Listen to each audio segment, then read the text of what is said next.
توحید کے متعلق عقیدہ رکھنا یہ دین اسلام میں وہ حیثیت رکھتا ہے جو ہمارے جسم میں ریڑھ کی ہڈی کی حیثیت ہے۔ اگر ہمارے جسم کی یہ ریڑھ کی ہڈی کمزور پڑ جائے تو کیا خیال ہے یہ جسم کا جو قوام ہے، اس کی جو درستگی ہے، اس کا جو قائم ہونا ہے، اس میں فرق آ جائے گا۔ یہ اپنے افعال صحیح طریقے سے سر انجام نہیں دے سکے گا، بلکہ بعض اوقات جسم بیکار بھی ہو سکتا ہے۔ ریڑھ کی ہڈی اگر بیکار ہو جائے، کمزور پڑ جائے، اس میں کوئی خلل واقع ہو جائے تو انسان ایک لوتھڑا بن کر رہ جاتا ہے۔ بے شک ریڑھ کی ہڈی ہمارے جسم میں بنیادی حیثیت رکھتی ہے۔ تو حضرات گرامی، اسی طرح عقیدہ توحید ہمارے دین میں، دین اسلام میں ریڑھ کی ہڈی کی طرح ہے۔ اگر اس میں بھی خلل واقع ہو جائے، اس میں بھی کوئی خرابی آ جائے، اگر عقیدہ توحید میں کسی طرح کا کوئی فساد آ جائے تو پھر سمجھ لیں کہ ہمارا اسلام، ہمارا ایمان کمزور پڑ گیا ہے، ہمارے اسلام و ایمان میں خلل واقع ہو گیا ہے۔ حضرات گرامی، اس عقیدہ کو سمجھنا بہت ضروری ہے، اور یاد رکھیے جس طرح توحید کا سمجھنا ضروری ہے، اسی طرح شرک کا سمجھنا بھی ضروری ہے، کیونکہ یہ قاعدہ ہے، ضابطہ ہے، تعرف الاشیاء بازدادها، شے اپنی ضد سے پہچانی جاتی ہے۔ آپ کسی چیز کو پہچاننا چاہتے ہیں تو اس کی ضد کا تذکرہ شروع کریں، اس کی ضد کو پہچانے، پھر دو ضدوں کا جب آپس میں ذکر ہوگا تو دونوں نکھر کر واضح ہو کر سامنے آ جائیں گے۔ آپ رات کے ساتھ دن کو سمجھ سکتے ہیں، اندھیرے کے ساتھ روشنی کو سمجھ سکتے ہیں، روشنی کے ساتھ اندھیرے کو سمجھ سکتے ہیں، سیاہی کے ساتھ سفید کو سمجھ سکتے ہیں، گرمی کے ساتھ سردی کو سمجھ سکتے ہیں۔ گرمی کا اندازہ تب لگے گا جب سردی ہوگی، جب سردی کا اندازہ بھی تب لگے گا جب گرمی ہوگی۔ پھر پتا چلے گا کہ ہاں حرارت یہ ہوتی ہے، برودت یہ ہوتی ہے، سردی اس طرح ہوتی ہے، گرمی اس طرح ہوتی ہے، دن ایسا ہوتا ہے، رات ایسی ہوتی ہے، سیاہی اس طرح ہوتی ہے، سفیدی اس طرح ہوتی ہے، اندھیرا اس طرح ہوتا ہے، روشنی اس طرح ہوتی ہے۔ اگر ہم ان چیزوں کو نہیں سمجھیں گے تو پھر ان پر تبصرہ نہیں کر سکتے۔ آج لوگ نہ توحید کو سمجھتے ہیں نہ شرک کو سمجھتے ہیں، لیکن تبصرے شروع کر دیتے ہیں، فلاں کام کرو تو مشرک ہو گئے، فلاں کام سے شرک پیدا ہو گیا۔ ایسی بات نہیں چلے گی، یہ علمی باتیں ہیں، ان کو سمجھنے کے لیے توحید کو بھی سمجھنا پڑے گا، پھر شرک کو بھی سمجھنا پڑے گا۔ تعرف الاشیاء بازدادها، پھر دونوں ضدیں جب ہم سمجھ لیں گے تو نکھر کر سامنے آ جائے گی، پھر پتا چلے گا توحید کیا ہے، شرک کیا ہے۔ یہ بحث تھوڑی مشکل ہے اور نئی بھی ہے کچھ لوگوں کے لیے، لیکن اسے سمجھنے کی کوشش کریں، ذرا کھول کر بیٹھیں اور اس کو ذرا کھلے ذہن کے ساتھ سمجھیں، تاکہ ہمیں پتا چلے کہ دین اسلام کا وہ بنیادی عقیدہ، وہ ابتدائی عقیدہ جو عقیدہ توحید ہے، جس کے لیے حضرت سیدنا آدم صفی اللہ سے لے کر ہمارے پیارے آقا سید الانبیاء والمرسلین حضرت سیدنا محمد مصطفیٰ صلی اللہ علیہ وسلم کی ذات مبارکات پر جتنے نبی و رسول آئے سب نے توحید کا درس دیا ہے، سب نے عقیدہ توحید کو بیان کیا، کھول کر بیان کیا، لوگوں کو شرک سے بچایا۔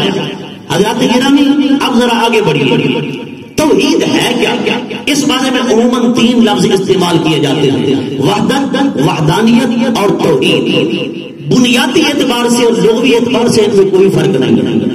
وحدت، وحدانیت اور توحید یہ تینوں ہم معنی ہیں۔ اعتباری فرق ہو تو الگ بات ہے، اہل علم اگر اس کو مزید پڑھیں گے تو اعتباری فرق، حیثیتی فرق ان کے سامنے آ جائے گا، کیونکہ یہ بھی قاعدہ ہے، لولا الاعتبارات لبطل الحکمہ، لولا الحیثیات لبطل الحکمہ۔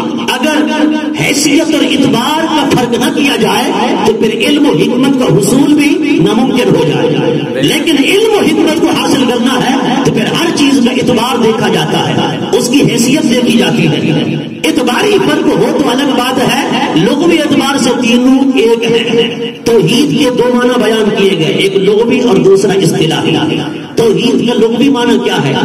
کسی شے کا حکم بیان کرنا کہ وہ شے واحد ہے، کسی چیز کے بارے میں جاننا کہ وہ ایک چیز ہے، کسی چیز کے بارے میں یہ حکم بیان کرنا اور یہ عقیدہ رکھنا کہ وہ ایک ہے، کسی چیز کو ایک ماننا، یہ لغوی اعتبار سے توحید ہے۔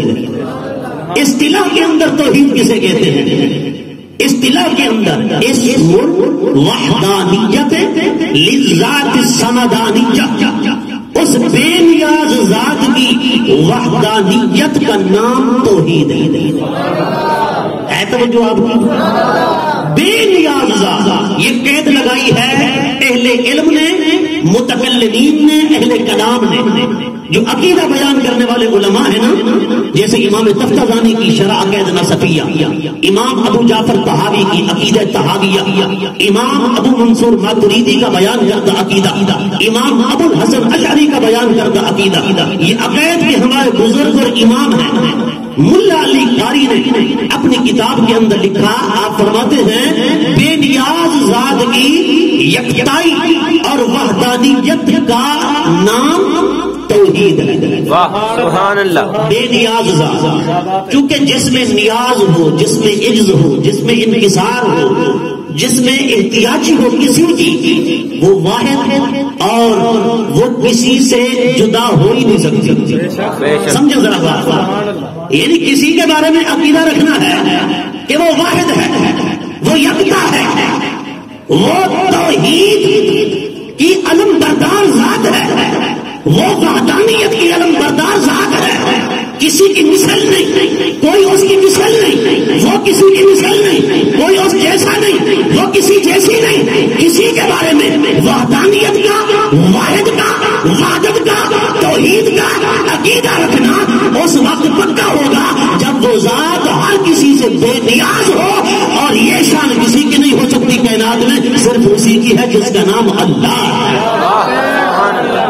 تکبیر، نعرہ رسالت، نعرہ خلافت، نعرہ حیدری، سبحان اللہ۔ اور یہ آپ یہ بات سمجھ ہیں، یہ علمی بات، یہ علماء سمجھتے ہیں، لیکن میں عام فہم کر کے آپ کو سمجھا رہا ہوں، ذرا خدا کی توحید کو سمجھیں۔ کیا بات ہے، سبحان اللہ۔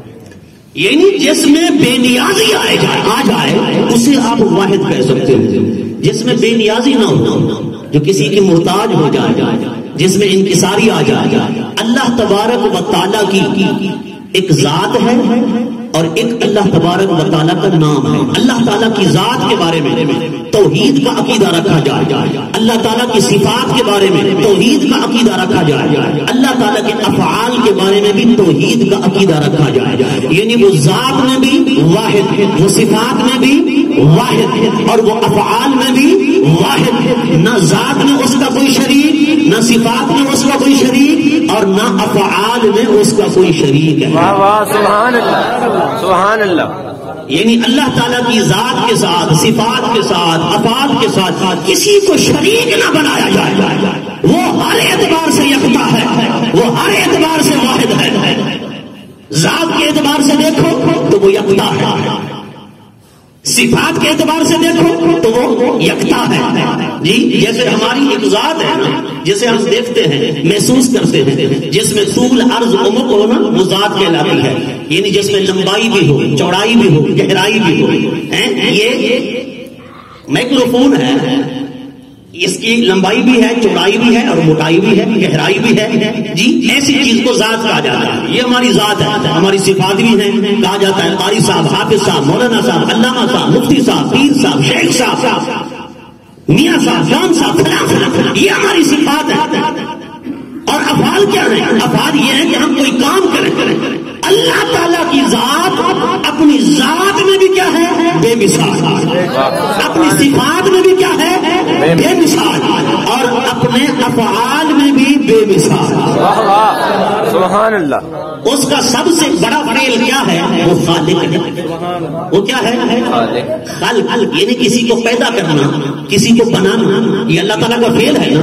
اللہ خالق ہے، وہ خالق ہونے میں بھی واحد ہے، وہ خالق ہونے میں بھی واحد ہے۔ حضرات گرامی ذرا توجہ فرمائیں، اللہ تعالیٰ نے جن جن چیزوں کو تخلیق فرمایا اور پیدا فرمایا، اس جیسی چیز نہ کوئی بنا سکا ہے، نہ بنا سکتا ہے، نہ بنا سکے گا۔ سبحان اللہ۔ ہاں، اگر آپ کہیں کہ روبوٹ تیار کر دیے، مشینیں تیار کر دی، فلاں چیزیں، جو کام اللہ تعالیٰ کی بنائی ہوئی مخلوق کر رہی ہے وہ کام روبوٹ بھی کر رہے ہیں، وہ کام مشینیں بھی کر رہی ہیں، میں آپ کو کہوں گا ہماری توحید یہ توحید نہیں ہے۔ آج مولوی توحید بیان کرتا ہے تو کہتا ہے بتاؤ بلیوں کو بلوغلے دینے والا کون، کتیوں کو بچے دینے والا کون، یہ کیڑیاں، یہ مکوڑے، یہ چیونٹیاں پیدا کرنے والا کون، یہ مچھر بنانے والا کون؟ اور میں نے کہا بالکل ٹھیک ہے، یہ مکھی، یہ مچھر، یہ کیڑی، یہ مکوڑا اور یہ جو چیزیں ہیں، میں نے کہا اگرچہ کوئی اور بنا نہیں سکتا، رب خود بھی فرما رہا ہے سارے جمع ہو جاؤ، مکھی بھی نہیں بنا سکتے، لیکن میں نے کہا رب نے اپنی خالقیت کا کمال بیان کرتے ہوئے نہ مثال دی ہے ان ذلیل اور رذیل اور خسیس چیزوں کی، رب نے فرمایا میری خالقیت کا کمال دیکھنا ہے تو میرے مصطفیٰ کو دیکھو، فرما میرے مصطفیٰ کو دیکھو، میری خالقیت کا کمال، میں اگرچہ ان سب کا خالق ہوں۔ مثال دوں آپ کو، اگر کوئی بندہ کسی استاذ کا تعارف کرائے اور تعارف کراتے ہوئے اس کے کسی نکٹو طالب علم کو کھڑا کر دے، نکٹو جو بالکل نکما ہے، پڑھتا نہیں ہے، اس کو کھڑا کر دے، شاگرد تو وہ بھی ہے، ظاہر سی بات ہے، استاد کا علم ایسے برستا ہے جیسے بارش برستی ہے، بارش جو ہے وہ زرخیز زمین پر بھی برستی ہے اور شوریلی زمین پر بھی برستی ہے، شور زیادہ جو زمین ہو وہاں بھی برستی ہے، لیکن شور زیادہ زمین کانٹے دیتی ہے، زرخیز زمین پھول دیتی ہے اور پھل دیتی ہے۔ حضرات گرامی، اسی طرح استاد کا علم برابر برستا ہے لیکن نکٹو رہتا ہے، اور جو پڑھنے والا ہوتا ہے وہ صاحب علم بن جاتا ہے، صاحب کمال بن جاتا ہے۔ میں کہتا ہوں کسی نکٹو طالب علم کو کھڑا کر کے کہا جائے کہ یہ فلاں کے شاگرد ہے، یہ فلاں کے شاگرد نکٹو کو، جبکہ قابل ترین بھی بیٹھے ہیں، باصلاحیت بھی بیٹھے ہیں، ذی استعداد بھی بیٹھے ہیں، بڑے قابل طلباء بھی بیٹھے ہیں، لیکن نکٹو کو کھڑا کر دیا یہ فلاں کے شاگرد ہے۔ بتائیے ذرا اپنے دل میں سوچ کر کہ یہ اس استاد کی تعظیم و ادب ہے یا بے ادبی ہے؟ بے ادبی ہے نا۔ وہ محسوس کریں گے میرا تعارف کسی نکٹو کے ذریعے کروانا تھا، یہ قابل ترین محنتی میرے شاگرد بیٹھے ہیں، ان کے ذریعے میرا تعارف کیوں نہیں کروایا؟ اور میں نے کہا یار مکھی، مچھر، یہ چیونٹیاں، یہ بلیوں کو بلوغلے دینے والا، یہ کتیوں کو بچے دینے والا ہے تو اللہ ہی، پر اللہ فرماتا ہے میری خالقیت کا کمال اور میری قدرت کا شاہکار بیان کرنا ہے تو پھر کبھی چاند کی مثال دو، کبھی سورج کی مثال دو، کبھی زمین کی دو، کبھی آسمان کی دو اور کبھی مصطفیٰ کی بیان کرو۔ تکبیر، نعرہ رسالت، نعرہ خلافت، نعرہ حیدری، سبحان اللہ، ہے تو نہیں توجہ، سبحان اللہ۔ رب کی خالقیت کا کمال کیوں؟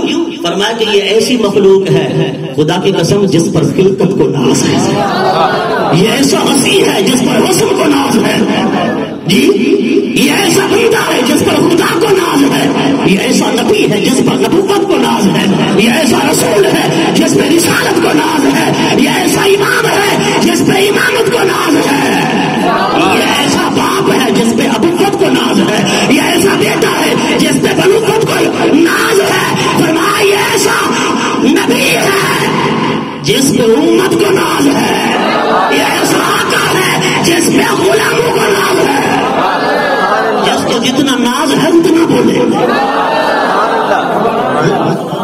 میری خالقیت کا کمال بیان کرنا ہے تو میرے مصطفیٰ کو پیش کرو نا، یہ میری خالقیت کا کمال بھی ہے، میری قدرت کا شاہکار بھی ہے۔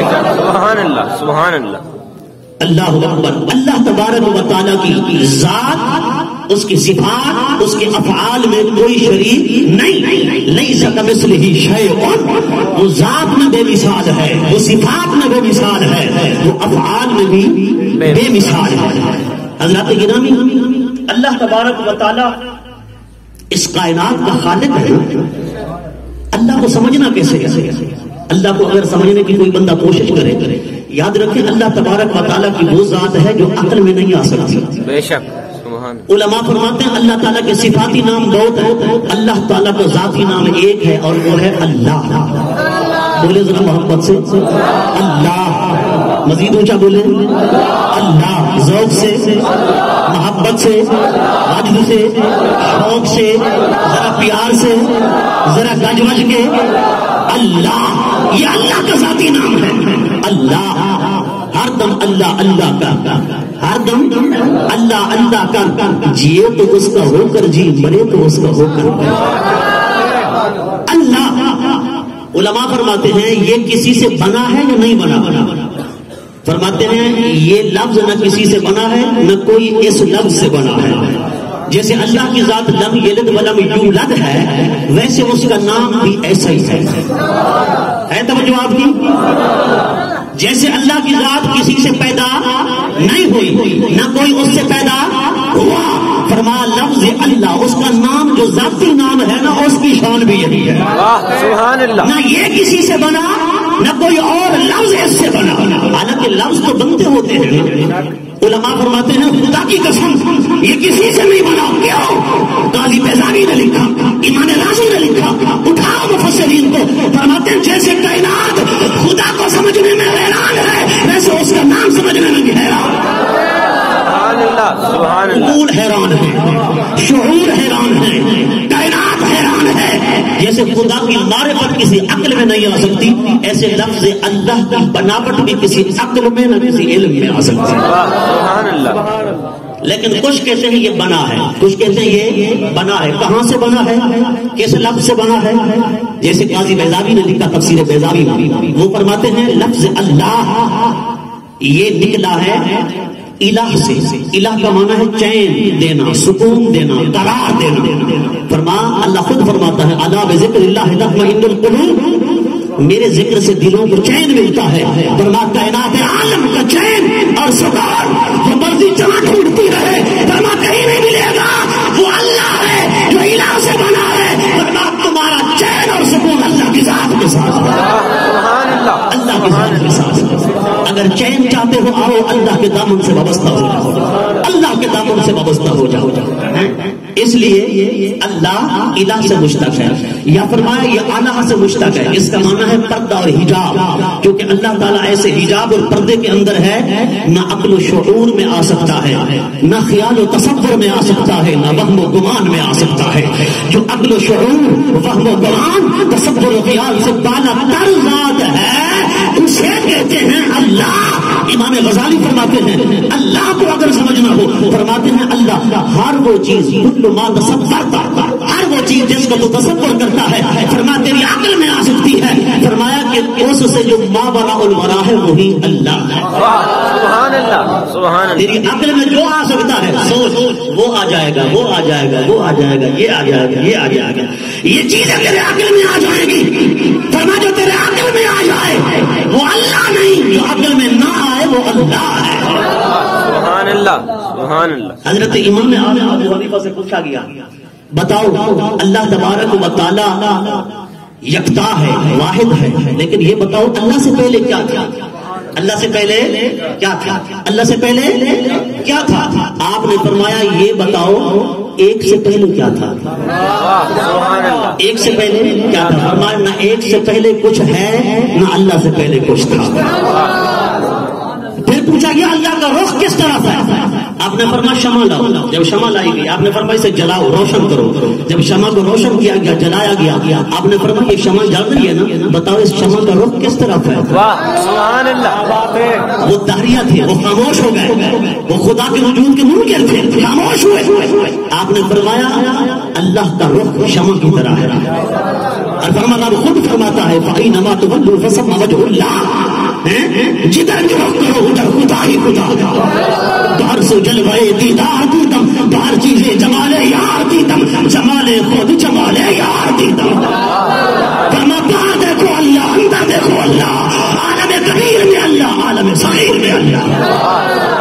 فرما ادھر دیکھو وہ فی انفسکم افلا تبصرون، ادھر دیکھو تو اللہ، ادھر دیکھو تو اللہ، ہر طرف اللہ ہی اللہ ہے۔ توجہ آپ اللہ تعالیٰ اللہ کے وجود کے متعلق، اللہ تعالیٰ جیسے خالق ہونے میں واحد ہے نا، اللہ وجود میں بھی واحد ہے، لیکن ہمارا وجود ممکن ہے، اللہ کا وجود واجب ہے۔ ممکن کا کیا مطلب ہے؟ جو کسی کا محتاج ہو۔ واجب کا کیا مطلب ہے؟ جو کسی کا محتاج نہ ہو۔ توحید آ رہی ہے سمجھ؟